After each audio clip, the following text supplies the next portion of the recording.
So many people who have a history of abuse or neglect have felt like they don't know themselves. Hi, welcome to Low Zone Channel. We talk about ways to stay motivated and inspired with our daily videos. Click the subscribe button and hit the notification bell for more updates. They've had those days, those moments, or even just a perpetual feeling of, I don't know who I am. Some have said it's because they've spent so much time faking emotions that now they feel like they don't know who they really are. They may have difficulty identifying their emotions. For a variety of reasons, people get to a point in their life where they feel like they don't know who they are. Now, this is not like an amnesia like in the movies where someone wakes up and they're like, I don't know who I am, and then they go on a quest to find out their true identity and to prove that there's some big conspiracy. This is much deeper and more confusing because they know who they are in the sense of they know their name and they know their title, or they know they're a fireman, they know they're a teacher, they may know their parents, but when they say they don't know who they are, they're talking about a deeper, more existential crisis that they're experiencing. They're saying, I don't know who I am inside. I'm not connected to my core where I feel like I'm confident in my personal identity. And so this is a very serious issue because it creates ripple effects in every area of a sufferer's life. When you don't feel like you know who you are, you don't feel like you know how to respond to all of the little issues and crises that come up. You don't feel like you can make decisions. You don't feel confident in your decisions. So this really creates a very big crisis for those who are suffering from it. A lot of times this is because they had a harsh parent or harsh caregivers that didn't validate their identity, that didn't validate their emotions. So if your caregiver was constantly telling you that you need to smile even though you're not happy, and they don't want to see you crying, they don't want to hear your complaints, they don't validate your arguments and your point of view, all of these things can start to contribute to the erosion of the self. And if the stakes felt very high as a child, like I could get beat or made to feel really bad if I go against what my caregivers are saying, or if I upset them in any way with my adverse emotions, those stakes can make you feel like, okay, the better option for me is to just pretend or fake my emotion or change my viewpoint or my opinion to go with the status quo here. And that is survival for children in abusive homes, and a major contributor to complex post-traumatic stress as a result. And so there's no shortage of superficial advice. Even some experts have given advice that I would warn against on how to find yourself. For instance, many experts say that you need to identify with your authentic self. So those of you who have done work and read the books, you've heard about this concept of the authentic self. And so the concept is basically like there's a you, and you can find that you, but it's somewhere in your memory, and you got to go back to your childhood, and there you'll find your authentic self before you started making changes to your opinions, your thoughts, your beliefs, your emotions. You go back to how you originally were, the way that you originally acted, or what is your knee-jerk response in certain situations. What is your first emotion? That's your authentic self. This concept is very popular, and I understand that maybe even some of you may have identified with this concept and attempted this. However, it can be problematic because it's just not universally true. Now, for instance, for myself as a child, I was everything but authentic a lot of times. I was the undisputed class clown. I wanted to be an actor. I would pretend to be a different person depending on which kids I was hanging out with, or if I was at home, or if I was at school, or wherever I was acting just a little bit different everywhere I go, or sometimes completely different. So there was nothing really authentic. I would fake my emotions. Like, I remember when my little brother was born, I saw on TV that kids would get jealous when they had a new sibling, so I acted like I was jealous that I had a new sibling. I wasn't. I didn't feel a lack of attention, but I acted like I had a lack of attention just to stir up some drama and just kind of see what happened. And so the idea, if you were to tell me now, go back and find your authentic self, my authentic self was a dramatic troublemaker. I don't think that's the true me. What that is that's the childhood version of myself. So for all of us, it's not going to work for us to go back and to find the more authentic version of ourselves. The reality is, I'm more authentic now than I've ever been. In fact, I have to remind myself to smile at strangers and to not talk to myself while I'm walking down the street, because I've done so much work on myself that I am 100% comfortable with who I am, and I have no qualms or sense of loss as to who I am. I would never ask that question, who am I? Now I have found my authentic self, but whatever was in my childhood, that was not going to be where I'm going to discover my authentic self. So for yourself, and for those of you who are listening, how can you find yourself? So this concept is pushed in movies, television, where you go off on a quest. Maybe you pack a backpack and you go camping in the wilderness, or you go on a hike. And then some point when you're standing on a bluff, you're supposed to find yourself, maybe overlooking a sunset. Or maybe when you travel to the East and you study Buddhism, then you will be able to find yourself. But again, all of these concepts are false narratives as to what it means to be able to find yourself, to be able to know who you truly are. So I'm going to give you some true concepts that will help you to be able to find yourself. And if you have pen and paper, definitely you want to write these things down, because this journey that you're on, you need to get it on the right course, and you want to do that sooner than later, so that you can have the joy, the peace, the serenity, and the confidence of knowing exactly who you are. So first of all, in order to find yourself, you have to stop trying to find yourself. In order to find yourself, you have to stop trying to find yourself. And let me explain what I mean by that. When Thomas Edison created the light bulb, he did not find the light bulb. He did not say, I would like to go on a search to discover the light bulb. The light bulb is something that had to be invented. Now, there are things that can be discovered, like electricity, something that's intrinsic to nature. But something that electricity powers, like a refrigerator, a light bulb, or any other electronic device, those things have to be made. They have to be invented. Likewise, who you are has to be made. It has to be created. It has to be designed. It's something that you have to actually decide upon. Who you are is not something that's intrinsic to nature. You will not just find it by going out and doing a search, like it'll be off on a bluff or on the top of a mountain somewhere or something like that. That's just not true. Who you are doesn't pre-exist you outside of nature, and you just go find it. You don't come out of the womb already who you are. Who you are is something that's created and built over time. It's designed.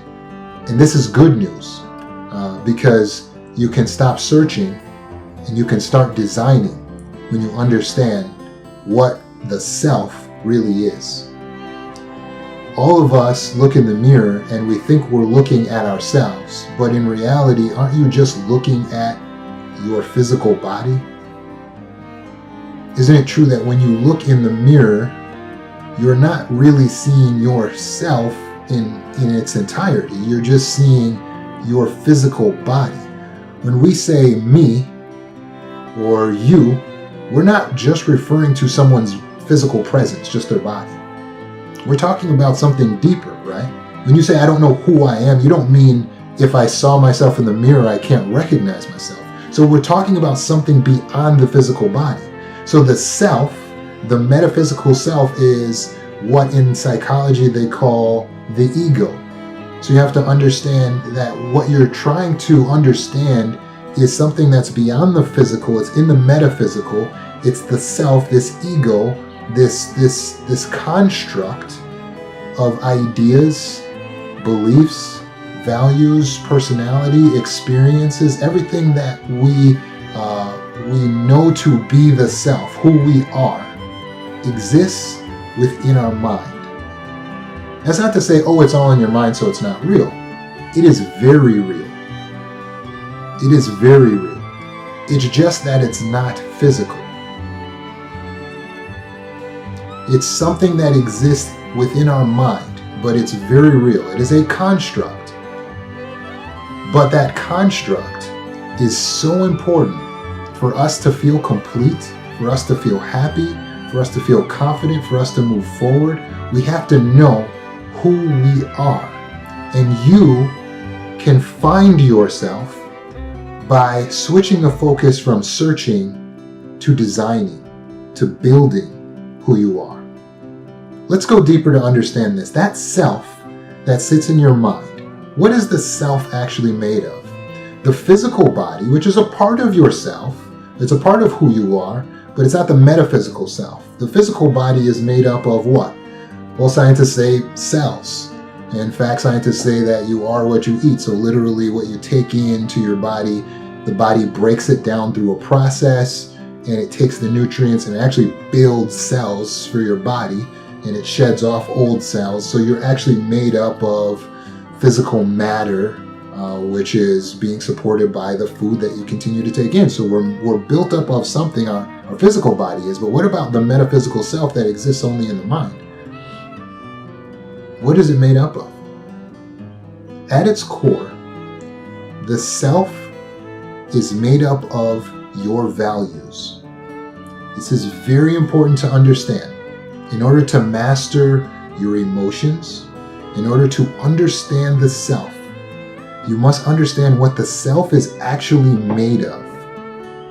The metaphysical self is made up of your values. Your values, what I'm referring to, is anything you find important, anything you truly believe in. That is what the self is made up of. That can be friendship, ideas like love, trust, finding communication to be important, finding relationships to be important, finding solitude to be important. Those are your values. It can also be material things and so-called shallow things. Your PlayStation 5 could be one of your values. Your car could be one of your values. If it's highly important to you, then that's your value.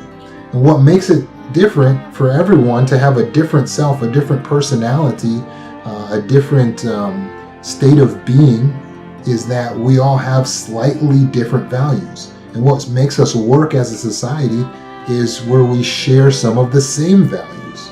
But the values are the building blocks of the self. That is why you have emotions, especially intense emotions. Your emotions are the metaphysical self's way of interacting with the outside world, of appreciating it, enjoying it, but also warning you when there is something in your perceived reality that is a threat to the metaphysical self. The same way your physical body has the nervous system to warn you if there's something that's a threat to your physical body, it sends you pain, right? So if your hand is on a stove or you touch something sharp, it sends an immediate reaction up to the brain that you calculate as being pain. It's unpleasant. So you pull your hand away and you protect the physical body. your emotional system is built similarly. So you get emotional pain when there's something in your perceived reality that is violating your values. Think about it. Every time you get emotional pain, it is because there is something that is violating your values. Your girlfriend breaks up with you. The reason why you feel pain is because you valued that relationship, you valued your girlfriend or something that she brought to the table. If you didn't value your girlfriend, would you feel hurt or any emotional pain if she broke up with you? No, you would not. In fact, isn't that why, as a defense mechanism, we say, I don't care. When something hurtful happens, someone goes and spreads a rumor about you to everyone in your workplace, and you say, I don't care. And you say that as a defense mechanism. People do this to defend themselves because they know intrinsically that when you separate the value from the violation in the perceived reality, then you don't feel the pain. So they're taking their value system and they're changing it. They're saying, oh, I don't care what people think of me. That way, when people don't think well of me, it doesn't hurt me. By changing your values, you protect yourself from the emotional pain. People intrinsically know that. But what I'm giving to you is so that you're taking it out of just the intrinsic subconscious understanding and getting a conscious working understanding of what's actually happening with your emotional pain. All of your anxiety is there because your subconscious is just trying to warn you about something in your perceived reality that is a threat to your value system. It's that simple. Maybe you think your boyfriend's cheating on you. So you've created a perceived reality in your mind. The subconscious doesn't know whether the reality that it's perceiving is something in the outside world, something from a dream, something from a memory, or something from your imagination. It doesn't care. It can come from any of those four sources that I just named, and it will still send you anxiety. You can literally be having a dream about your boyfriend cheating on you, and you will wake up with anxiety if you value your relationship and you value your boyfriend. Because that perceived reality is a violation of your personal values. It's a violation of the self, because the self is made up of the values. Your body is trying to protect the self. Your subconscious mind stores the value system. It stores it like a code. And when there's something in your outside world that goes against those values, it gives you the emotions. So imagine two people are walking down the street and they witness a horrific car accident. One woman goes, oh my goodness, this is terrible. We have to do something. Are they okay? I can't believe this. I'll call 911. She's frantic, she's shaking, she's sweating, right? She's got all of these emotions. The guy next to her witnessed the same exact car accident. And he goes, that's life in the big city. And then he keeps on walking. He has virtually no emotional detectable reaction to the same situation. What does that show? Well, for one, the situation does not dictate the emotions. So you can stop saying, you made me mad, or that got me upset, because the reality is that the situation does not dictate your emotions. What it is that your perceived reality violated your value system. For the woman, she got emotional because she values human life. She values kindness to strangers. She values being helpful. She values peace, harmony, not seeing car wrecks. So now when something like this happens in front of her, all those values are suddenly being violated, and her emotions get all up in a tizzy, right? But the guy, he just had a different set of values. He doesn't care about strangers. Just his personal set of values. He doesn't care about people he doesn't know. And maybe he's worried about getting to work on time. Different values. So his emotional reaction is different. So hopefully you understand this concept between the emotions, your perceived reality, and your values. In the future, we'll be able to talk more about that on how to control those emotions and solve your anxiety, solve your depression. But in terms of what we're talking about now, which is the self and how to find yourself, what you have to do is work on building your values. So, step one, and there's 2 steps in finding yourself. Step number 1 is to design the self. You'll design the self by studying people that you admire, by studying religious texts that are true, by finding your values. That's something you can actually search for, your values. You're going to do this by reading, by taking in knowledge, and keep it flexible, because every single person on this earth, no matter how centered and how actualized they are still on a quest. They are still working towards, they are still in an ever-evolving process of building themselves, improving themselves. Every person should be continually working on themselves. So don't feel bad if you find yourself making slight adjustments to your values as you move forward in life. The reality is, you have to continue to change your values as you grow. Because as you learn more things and take in more knowledge and wisdom and understanding, you need to evolve as a person. You need to grow. The self is ever changing, ever growing. So who you are today is not exactly who you are tomorrow. So don't feel bad that you don't know who you are. It's just that you need to take time to establish your values. Then, step 2, you need to live each day striving to live up to those values. This is your journey, and as a big part, it's your purpose in life to strive each day to live up to your values. But please understand, everyone has the responsibility to strive to live up to their values. So just because you violated a value today, you don't have to go back into existential crisis and say, I don't know who I am anymore. I violated one of my values today. No, you catch yourself, you recognize what happened. Okay, I got a little upset, and I value serenity and peace, and I got upset. I went a little bit outside myself today.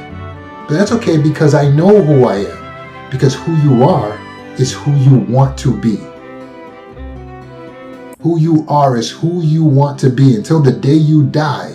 Who you are is who you want to be. And then when you're who you were, it's who you were every day. People will then decide for you, this is who that person was based on their track record. So strive each day to live up to your values. If every person, and a part of your values is going to be helping other people, and if every person just dedicated 50% of their potential to living up, to helping everyone else, we would live in a utopia. If they dedicated their just a piece of their potential to actually benefiting mankind and benefiting one another, we would live in a paradise. So please, once you establish your values, work and strive every day to live up to them and continually keep on refining that. For those of you who are in this group and they identify with this concept and they felt like before this discussion, like they didn't know who they were, please, don't feel bad. In reality, you are in a very strong position if you came into this feeling like you didn't know who you were, because you are closer to being able to find the best version of yourself, because you are closer to being able to design it, because you have a blank canvas sitting in front of you. The people who need to worry are those who are rigid and say, I am what I am and I'm never going to change. Those are the people I worry about, because you can be locked in, whether it was from childhood or whatever experiences, to racism, bigotry, and violence, and loving and valuing things that ultimately are a detriment to other people around you. Those individuals those individuals I worry for. But you, the blank canvas, that's beautiful, because you can start painting tonight. And what you come up with, I pray it will be beautiful. So at this time, I'm going to open up the discussion. Ed, you want to go ahead? Sure, I'll share. This is the first time that I've ever done anything like this. I've been searching for resources for a long time now.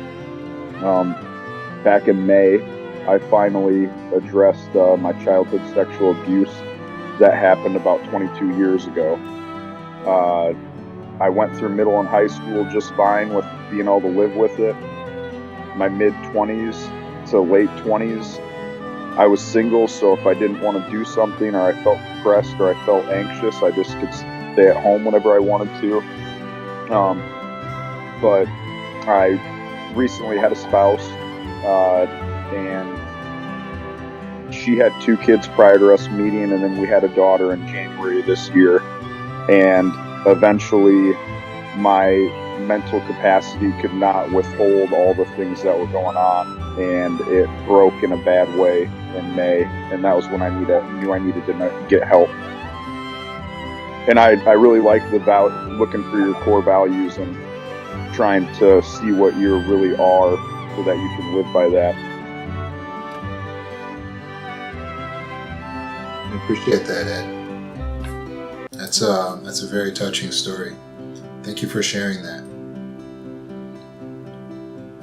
I want to give an opportunity if someone else wants to comment. Go ahead. Yeah, my story is similar to Ed's. Only thing is that I wasn't married. But I was with somebody who I knew for a very long time. We knew each other since middle school, and it was one of those things where we separated. It's whatever, middle school, right? Who cares? And at some point we found each other back, and we kept finding each other and bumping into each other, and so we finally decided to make it work, and not make it work, but to be in a relationship together. And we were like best friends. I felt like, I've known him, he knew me all my life, and parents knew each other, everything. It was great.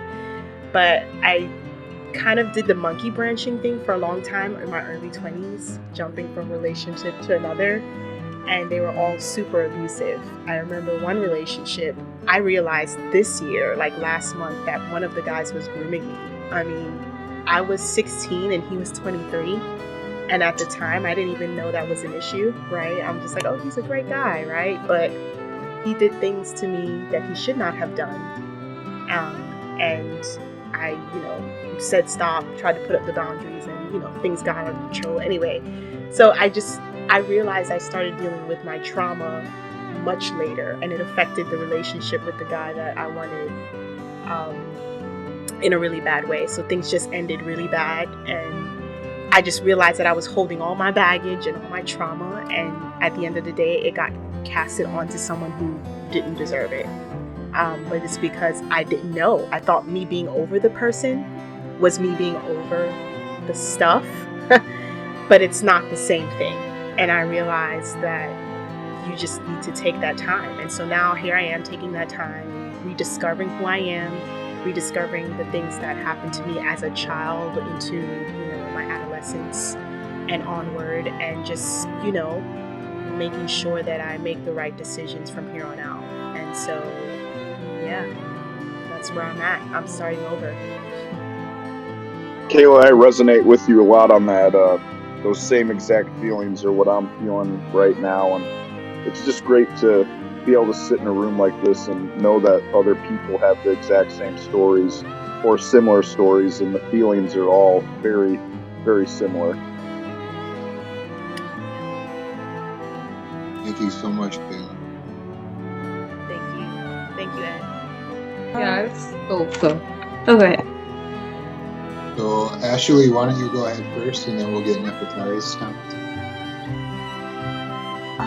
I was wondering if this is my first meeting, so I'm not sure I'm going to kind of follow along, but I was hoping that we could maybe discuss that step 2 that you discussed in the last, sharing. Purpose in life is to strive each day to live up to your values. I feel like I'm at sort of in conflict with that because it feels like it's a lot of pressure. It's a lot of pressure to sort of like live up even to your own values, especially if like your values are like, I don't know, like at 100% all the time. Like, how do you continue to strive to that every single day when like your values are maybe too intense or too much or like too I'm at a little bit at a conflict with that. That's a really, really great question. I think a lot of people probably feel the same way, so we definitely should address that. But what I would ask, Ashley, is if you think about it, every day, do you think you try to not live up to your values every day? I think I try too hard to live up to my values. I feel like my values are like, like I was mad at myself yesterday because I didn't snap at someone. I left a really passive aggressive voicemail to like a receptionist at a psychiatrist office for this bill that I've been getting that I just can't afford to pay. And that's like part of like, I don't like being that way, but it's like sometimes you do it because you kind of snap. You've been, you try so hard. Right. So ultimately, what the real problem is that that it's difficult to live up to high standards, and that you tend to set high standards and high values for yourself. But the problem is not that you don't want to live up to your values, or you don't want to continually strive to be a better person. So in a situation like yours, you have to let go of the concept of powerlessness. So much we feel like I can't control my emotions, which sort of leads into I can't control my actions. And also, you may be living by a set of principles sometimes that are not totally designed by you, but you learned from society or was put onto you by your parents. What step 2 is all about is coming into your power. So first step is you're going to wipe everything off, and you're going to design your choice in values. This is not going to be what you think you should do. This is not going to be what your parents always told you or what your church group says. This is what you've decided you personally want to live up to and feel is reasonable for every human to live up to. If it's not something that other people could live up to, then it really shouldn't be on your list of things that you want to accomplish or be, because you're just being unrealistic. And we have a tendency to do that to ourselves. Like, give myself a job or a task or something that other people could never live up to. Like, I will never tell a lie. And then that's my goal. And then I feel bad because, of course, I'm going to mess up and say something that's not totally true. And then it just becomes a cycle, which leads into the next point. So the first point is make sure that the values that are on your list are designed by you and that you're putting them there and they're realistic. The second thing is not being too hard on yourself and self-sabotaging when you don't meet a goal. Just like if you're doing a diet and you cheat a little on the diet, the last thing you want to do is say, oh, I cheated on my diet, so I might as well go ahead and pig out.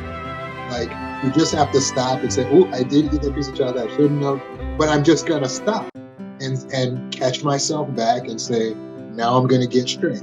So if you find yourself snapping on someone on the phone, the best thing to do is to stop, sit back, and ask yourself, why did I become emotional? Oh, Roman said you become emotional because your values are being violated. So probably I lost control, or I became emotional because there was some value that was violated. Now, what was it? You go back and you realize she made you feel stupid because she said this and that.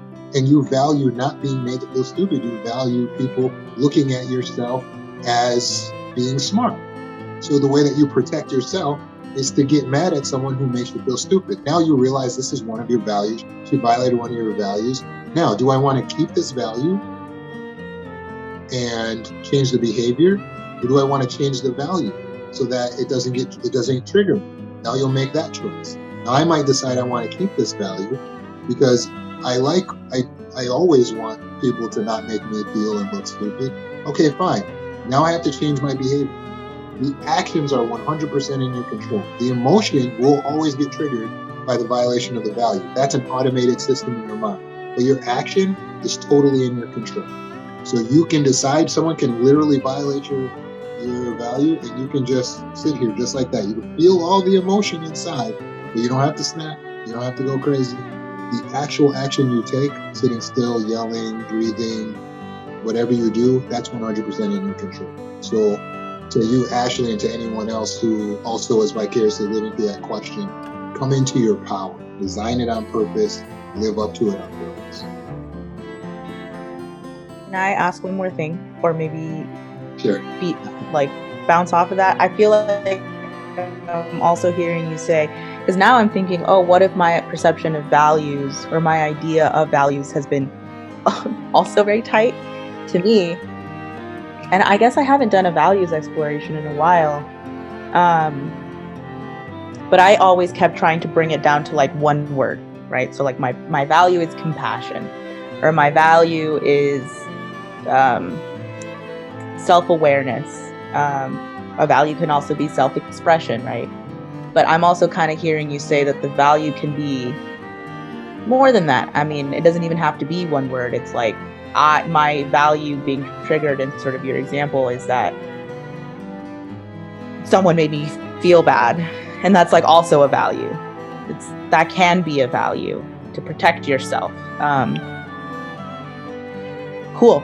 That's it. That's just kind of what I was hearing you say. You got it. There are dozens of values. It's not going to be like super sweet and cute. It's like dozens of things that every single person values, things that you don't even think of. So one way you can find your values is by reverse engineering, and that's looking at what things have made me feel anxious, what things have made me feel emotionally intense.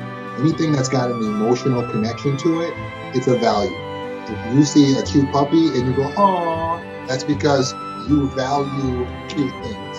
If you see a kid get slapped and you get angry, that's because you value children not being abused. So you have dozens of values. Absolutely, it's not just one. I do want to give Nefertari a chance to jump in. Yeah, I think just going to like the point of like who you are is like kind of what you choose to be, kind of like what you value, rather than this kind of, I don't know, mystical kind of thing where it's like I have to go on a quest to kind of find who I really was. I think that really resonated with me because something that I struggled with when I went no contact with my dad, just very narcissistic and stuff, is that it was such an emotionally incestuous relationship that it was very hard for me to separate, is this what I want? Is this my voice talking to me, or is it my father? My dad, he was always a very image conscious person. He wanted me to go to Harvard. I had to be at the pinnacle of success, otherwise I'm a loser, or I'm a failure, or I'm squandering opportunity. And he basically, I just felt like a trophy to kind of parade around, because he would be like, oh, look, my daughter, she goes to Northwestern. See what a good parent I am. Never mind the years of kind of abuse, physical, verbal. When I got older, I got a little money. It became financial, that I had to endure in order to complete those 4 years. And after I went no contact, I did hit that kind of existential crisis, because it's like, wow, this is not what I expected. I just went no contact with my family. I have no money. What the fuck am I going to do with my life? All my life I've been taught, go through elementary, go to high school, go to college, get a good job, all that stuff. And now it's like, what am I going to do? Then this pandemic hits and stuff, and it really kind of forced me to kind of reevaluate some of the things that I had been taught. And I think to kind of go to Ashley's point about, you know, not knowing, like, I guess, like, how to set the value, what values do you set for yourself and stuff. I think the most important thing that we can do, and the best thing we can do, is really just be open to exploring different things. Like, for instance, I realized after I lived in a commune with 7 people that even though I love those people, I love being in community, eating dinner, I really need my alone time. And so that I ended up exploring what was it like to live by myself, which was scary, you know, with the pandemic and me going through a breakup and stuff. But 7 months later, I realized, wow, I really like being alone, you know. And when I felt that I was too isolated and stuff, because I was in my house, I was like, okay, what can I do to like get more socialization to kind of create that balance for myself? And that's what got me into the meetups and stuff. But I think if I hadn't been willing to take that risk and to explore a different way of life, how would I ever know like what is right for me and what I value? You nailed it. Absolutely. iPhone 6. Your hand is up, iPhone 6, but I don't know your name.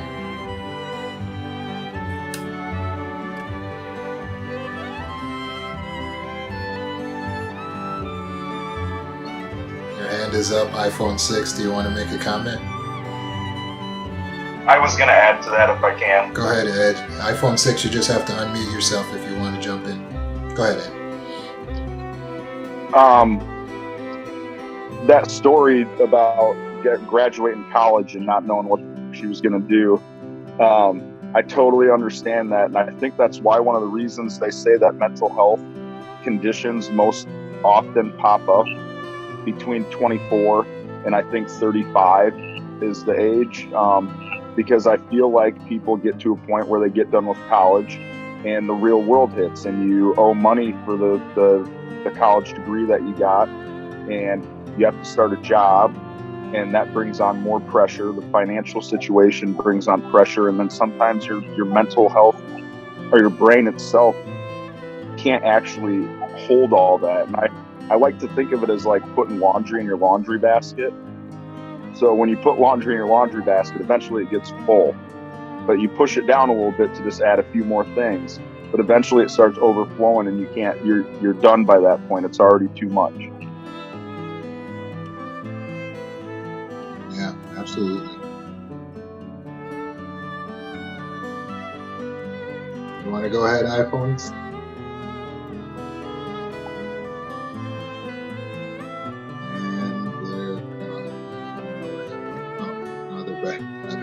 They might be having technical difficulties. Does anyone else want to make a comment?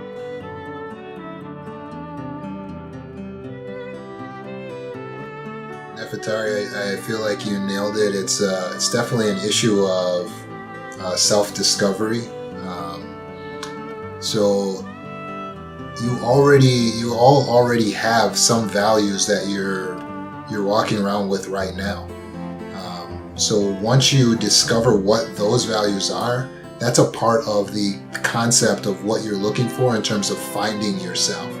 And you're going to discover those values by reverse engineering back from the things that really make you emotional, that you get passionate about. Once you trace it back and you say, wow, I really got angry about that, or this is what made me depressed, it expresses the negative emotions express something beautiful about you. When you find yourself depressed, there's usually something beautiful that actually is making you feel depressed, which can sound really crazy. But a lot of times you'll go back and you'll realize, okay, why am I depressed? I got really depressed because blah, blah, blah. And you go back and it's like, oh, it's because my dad had cancer. And it's like, wow, I got depressed because another person was suffering because I love my dad so much. It expresses something beautiful. So it's a value. And when you trace your emotions and you go back to what the causes are, you will find a lot of very beautiful values that you already hold. But if you find some that are dumb, like, wow, I got really mad when someone scratched my car. My car, I don't want that to be a big value to me. That's dumb. If you decide that, it's up to you. And you can make it less of a value. Now you strive each day to diminish the value of something like that in your life by literally getting rid of it or by just putting less emphasis on it. So each day you journal what you're doing, but you notice, okay, I am my values, so I'm gonna wake up to tomorrow and I've learned about myself, and I also have decided that I want to be the type of person that pursues this, that, the next thing. You wake up, you strive to live to those values, but you're gonna learn that day new things. You're gonna learn new things all the time, and you should be striving to. You should be reading these meetup groups, you should be talking with people. You're gonna learn fantastic things, and that's gonna bring more values to the table. iPhone, you have your hand up still. Did you want to make a comment? Hi, yes, sorry. My name is Charlotte. I'm going to go ahead and fix that for the next group so you actually have a name with the phone. So I have some abandonment issues. My mother, she left me when I was a baby with my grandparents, and my father, I think he just didn't like her. So he took his anger out on me growing up, and it was really, really tough. So I didn't feel a connection to any of my family. So as an adult, I'm sort of a people pleaser. I'm a people pleaser. If I feel like I'm talking too long, or if I feel like I'm a burden on someone, like I'll cut it short, even if the point hasn't been made.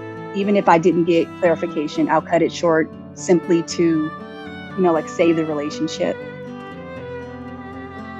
And there were some other things that happened when I was younger, and my husband doesn't even know. And I feel like it's not affecting our relationship, but it is affecting me personally. And I really just want to get to the point where I can share that with him. He's such a pure soul. He's pretty much had a really great upbringing, not too much, trauma or drama in his life. So it's almost like I don't want to taint that. I don't want him to look at me differently. Yeah, anyone that's struggling with people pleasing probably also struggles with feeling like they know who they are at times, if not always. Really heart-touching experience, Charlotte. I would advise, if you have to first identify if your husband is a safe space. If he's not someone that's going to potentially utilize information against you, or do it in a harmful way, then you should consider overcoming your internal objectives, such as, I don't want to expose him to the trauma. If he's a pure soul and he's going to be supportive and he's going to be understanding, I would advise you consider deeply exposing him a little bit to some of the things that you're struggling with deep down, and letting him know about some of these memories. It could be terribly difficult or embarrassing to talk, but you might try writing them down in an email or a text, talking to him ahead of time, letting him know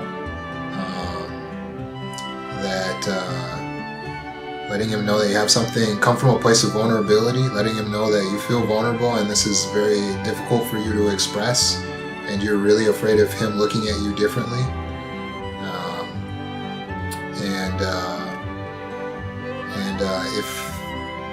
If you're feeling comfortable to move forward, again, if he's a safe space, you may find tremendous joy and release to give that to your spouse so that he can support you. Because I am speaking as someone who has loved ones that suffer from complex trauma.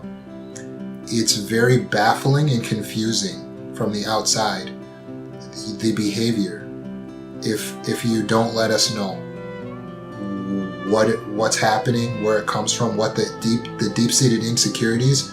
We think it's us. We think that you must be having some problem with us. We must be inadequate in some way.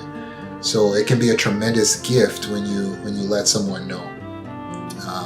But again, it's got to be a safe space. Otherwise, they can re-traumatize you. We got some really awesome comments coming in. I appreciate these. Let me go with Ashley first here. I have another question that I think kind of taps into even what iPhone 6 just shared. I'm sorry, you said their name was Charlotte. Charlotte. It could. I mean, I don't know. We discuss. I also feel like there's this sometimes clashing of values, right? Like that can also contribute to our insecurities with wanting to share things with other people.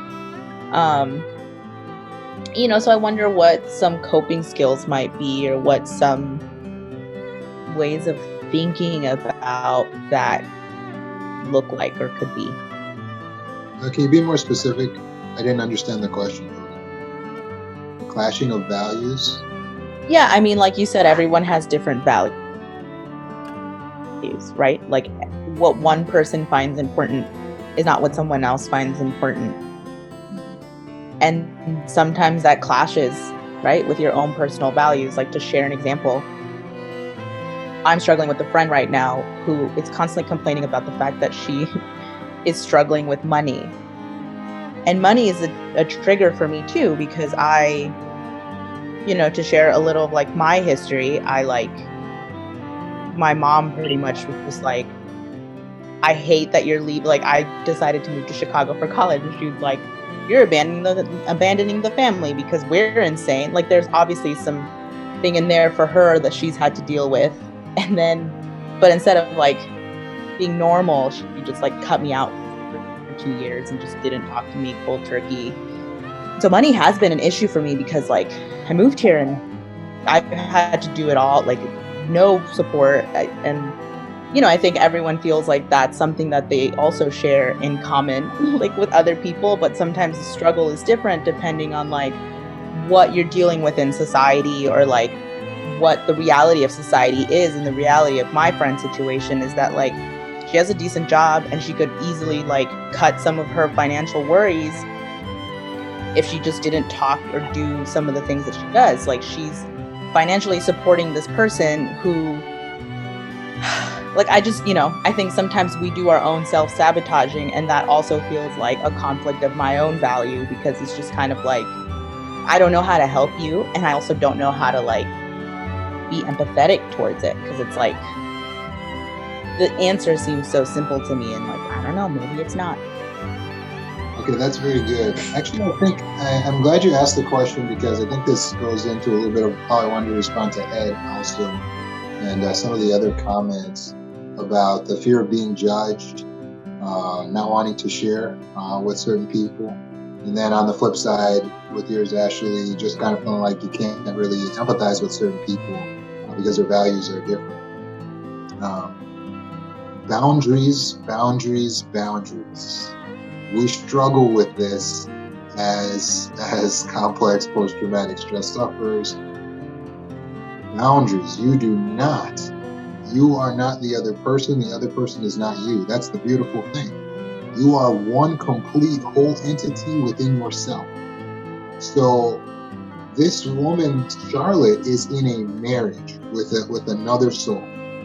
This is something very special, very intimate. And if she can trust this person, that's what I've said several times, if this man is a safe space, then she should share, because this spousal arrangement is one where two are attempting to become as close as two separate individuals can possibly become. That's what a marriage is all about.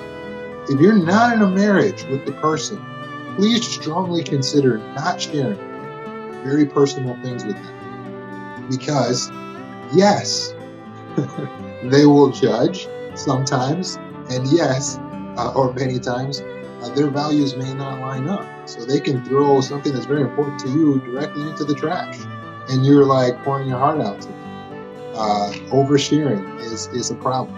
So yeah, for Ed, in your situation, like you mentioned, okay, for a male saying I was sexually abused and then saying I was sexually abused by a male, it's socially, right now, the society hasn't evolved to give you the type of comfort that we would give a female who was sexually abused. That's just where society's at right now. So unfortunately, since that's a reality, you should not very openly and very readily share with different males that exact experience, because it can hurt you worse when they respond in an insensitive way because they're not ready. So what you're looking for, Ed, is those safe spaces, and they're going to be the minority. The people who either share your values, someone like a spouse where you're in a relationship like what Charlotte has, a therapist, or a group like this. This creates more of a safe space. None of us here are judging because we were all abused too. Some of us sexually, emotionally. Nefertari talked about emotional incest. So absolutely, like we understand. So you got more of a safe space here to talk about that. Well, But and don't overshare with people who don't have that sensitivity. My hardest part was going through my teenage years of the confusion of not really understanding what happened, being confused about my sexual orientation, which just led to not good relationships with any person throughout my adulthood to this point. Yeah, I feel you. Please protect the self by not being too open to too many people, because sometimes we make the wrong choice. Nefertari, go ahead. Yeah, I think the reality is just there's just a lot of stigma around, like, I think being sexually abused, being abused, and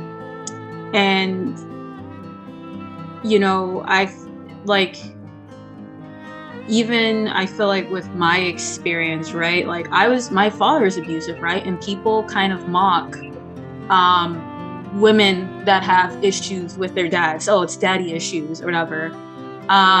I know guys that literally are like, they target women that have issues with their dad because they have a low self-esteem and they know they would be more likely to tolerate abuse or whatever. So yeah, something I've learned is really, like, I've learned just not to share those things with a lot of people. But I think that's what's made having a relationship for me difficult, because I just don't expect to get any empathy from men in general. I didn't have any empathy from my father. I could be crying in the face and he would just be like, "What are you crying about? Like, I could do worse to you," or like, "I've been through worse than that." And it doesn't help that I've had many experiences where I was uncomfortable. I had experience today where a guy was bothering and following me, and I was uncomfortable, and like, there was no consideration or understanding of like why it's not okay to follow me and all this stuff. And so it's unfortunate, but I just feel like I can't really share too much because I feel like I'll be viewed as damaged goods, so to speak, by a lot of guys. And I've just experienced so much gaslighting throughout my life. So I just kind of avoid that. But I also wanted to say something about with Ashley, just with her friend. Honestly, and this is going to be hard because like I struggled with this too, but I've literally had to tell people like, yo, you need to share this with your therapist or someone else. Because I there was a guy, he was just telling me about all his trauma and how his wife left him, and it got to the point where it's just like, I can't deal with all this. It's, I'm going through my own things, but it's also what was frustrated me was just how unreciprocated it was. Like, I've had a tendency where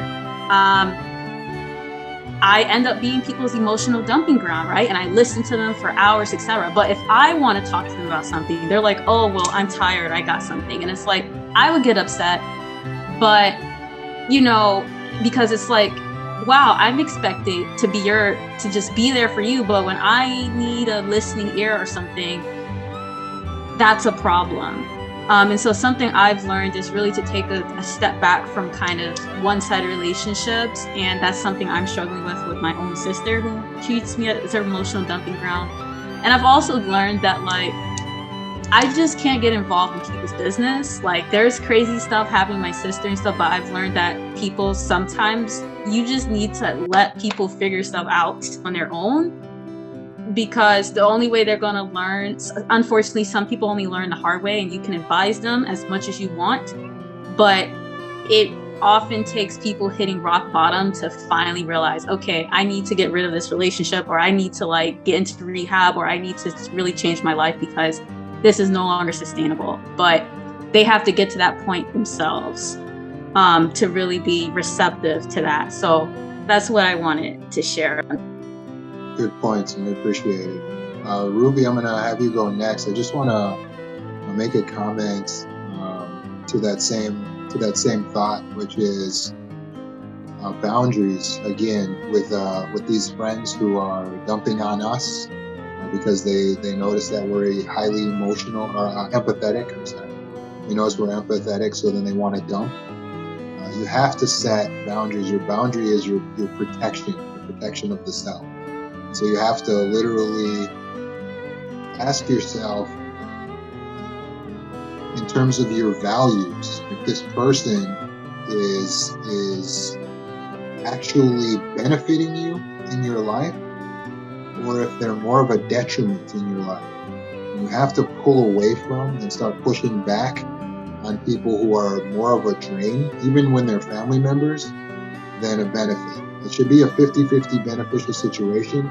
Every other relationship that's not 50-50 is a toxic, potentially draining relationship for you, especially being that you are an abuse victim. So that goes to several of us here. But Ruby, let me get your comments. All right, you can hear me, right? Okay. So Nefertari brought something up about when you were explaining to someone about some trauma that you've dealt with. And this kind of goes to my work. I used to explain to someone all the time, hey, I had this has happened, I was sexually abused. And they took that as like, oh my God, I am now really stressed out because you told me this. So I think ever since that, I've been very careful of what I say. And then now that we're talking about boundaries and all that, for me, it's so hard to have boundaries because I'm such a people pleaser.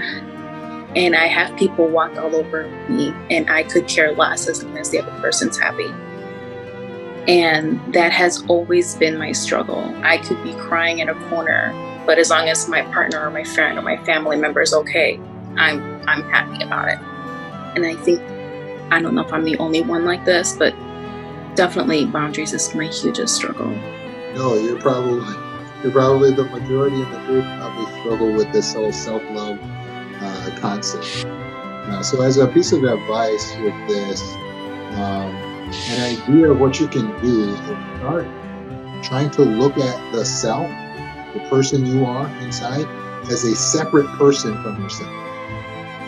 Because your tendency is to love everyone else and make sure everyone else is happy.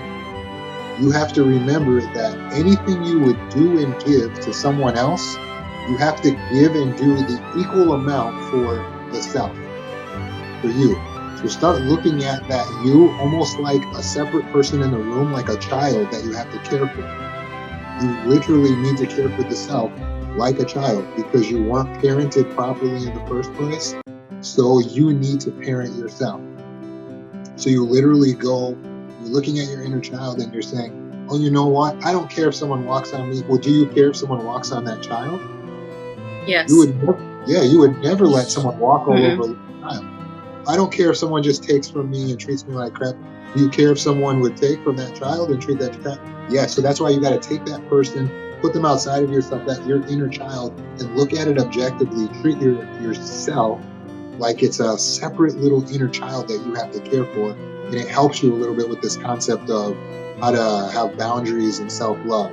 protect that inner child like it's literally another child. Give it a name. Mine is called Roro. Little Roro. Like I can't let anybody mess with little Roro. You know what I'm saying? If I look at it like that, I'm about it. Like I'm ready. But if it's just me, I'm like, oh, whatever. Kick me, hit me. I don't care. I was abused as a child. I can take it. Right? You got to get out of looking at it like that, and you got to give yourself that little separate child, and don't let anything happen. You would never let anything happen to a separate child. That's what helps you to be able to have the proper boundaries and to be able to figure out this whole self-love thing. Separate child. I got some hands. Let's see, Jackie.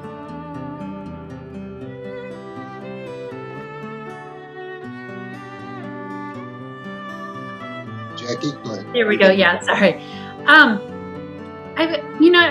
think because it's complex trauma, I keep struggling to figure out how I can fit what I have to say in with the points, and it's too complicated. But about 6 months ago, I did set a boundary with my mom about what I was willing to. I didn't want to talk news and politics with her because she can't handle it, and she got so upset it became this month-long thing. And my dad called and told me I had to put up with being abused by her, and then she called me and told me that I couldn't be in her life anymore if I insisted on having healthy boundaries, basically.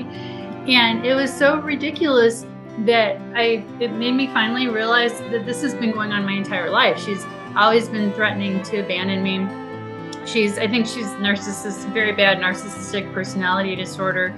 Any of my values that didn't mirror hers weren't okay. And so everything we're talking about tonight, like just touches on so many nerves for me. But what I've noticed is when I tell people about what happened with my mom, they just kind of look at me like, it doesn't sound like that big of a deal. My mom threatening to cut me out of her life forever because I set a boundary. I'm like, oh my God, no, this is huge. But I guess like when you don't have, the whole lifetime of experience in these ridiculous fights and things that have gone on my whole life to understand it, maybe it just sounds like we had a silly little fight or something.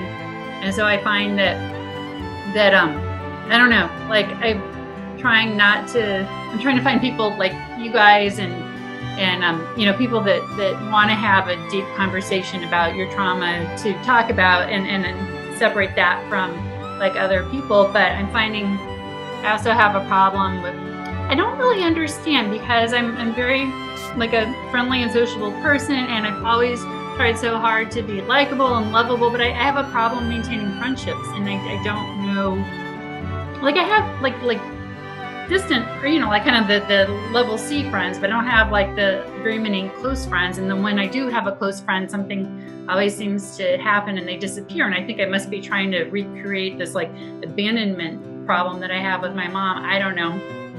But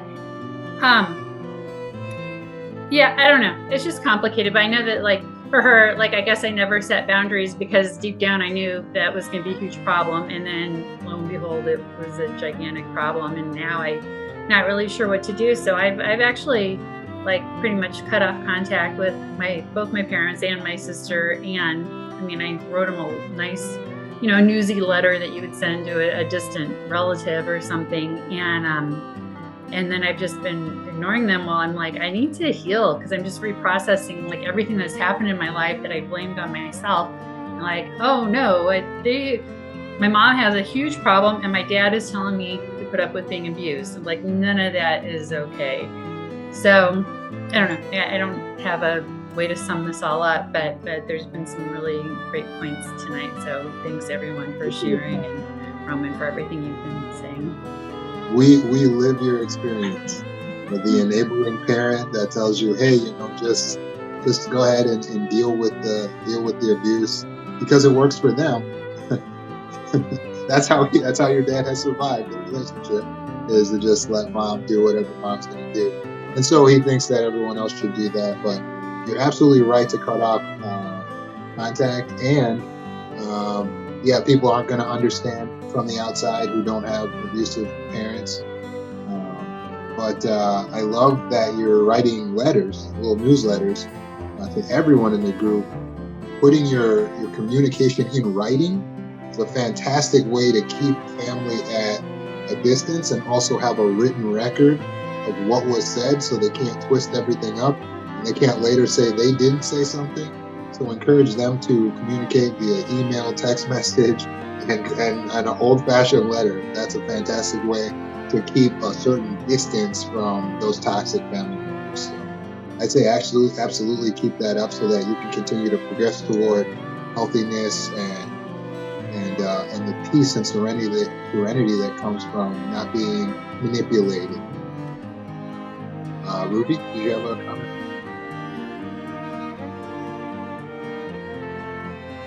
No. Your hand was up.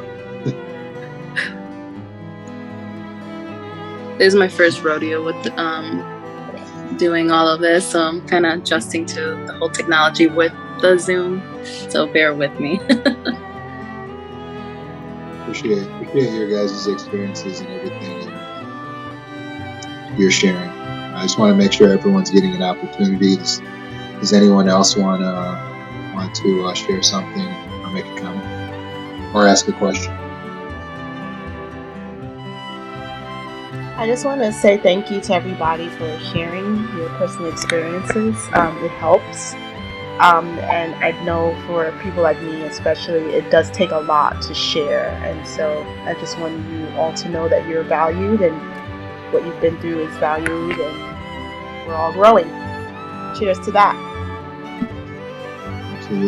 Absolutely. Very good. Ed? Yeah, I just wanted to share too that this was my first experience with this, and it's been absolutely amazing to listen and hear the things that people have to say, and just how relatable, and just another resource that's out there to help people. And I'll definitely be sharing this with some friends of mine that are definitely in some mental health issues of their own that could really benefit from this as well. Thank you. We've appreciated your comments as well. Charlotte? I would like to say that this is also my first, it's like my first time in a group like this. And I did share with my husband that this is something that I would be doing, and he was super supportive about it. He didn't ask why. He's not a pushy person. I think he felt like when the time was right, then I would speak to him about what's going on. He knows it's something, but I'm pretty headstrong when it comes to people forcing things on me, probably because a lot of things were forced on me when I was younger. So, put that guard up. So he's very much aware of that. But I will also say that I've gotten more out of this hour and a half than I've gotten out of whenever I've seen a therapist. So this is just I appreciate this so much, and I look forward to each week after it. Excuse me. I feel so emotional right now because I feel like we've all just had some big breakthroughs on here, and I feel like we all have this in common, and it just feels great to be in a room with people that we share something and we understand and we're not being judged. Thank you so much. Yeah, absolutely. I think we all feel the same. For all of you guys here, you can do so much good by sharing this group with others. Because even if we get a lot of people, we can start splitting into multiple days. Everyone that's here, I want to work with each and every one of you guys.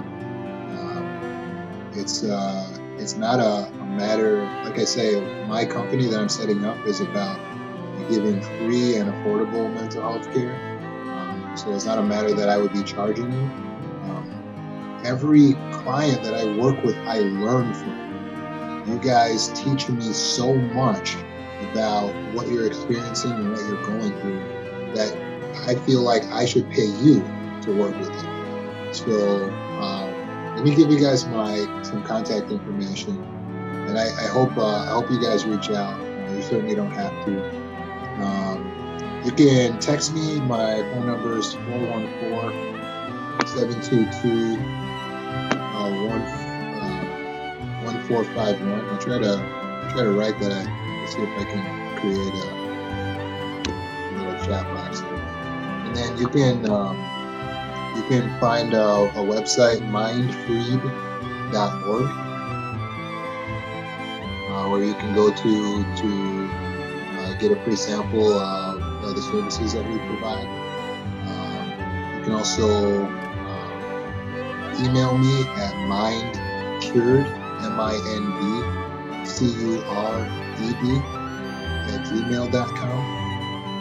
So hopefully you can find a comfortable way to reach out, because literally there's not a person in this group that I don't want to continue the conversation with. It's just for the sake of time, for the sake of everyone's time, that I have to end the meeting and stop, and we have to go our separate ways. But you guys have more to say. Each of you have so much more to say that you didn't get a chance to get in here, and I would like to give you that time. If not with me, find another qualified therapist that you can work with.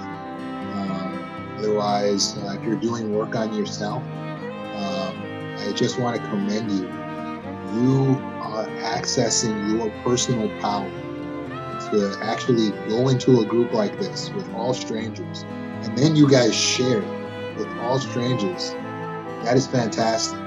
That shows me that you have the power you need to find yourself, to actually build, design the person that you want to be, to spend the time working towards those values and living up to them. And you will experience peace. You will experience actualization. I pray that all of you guys can cut out the toxic people in your lives, even when they're family members, to actually push them back as far as possible, so that you have that space to just grow and to feel and to be yourself.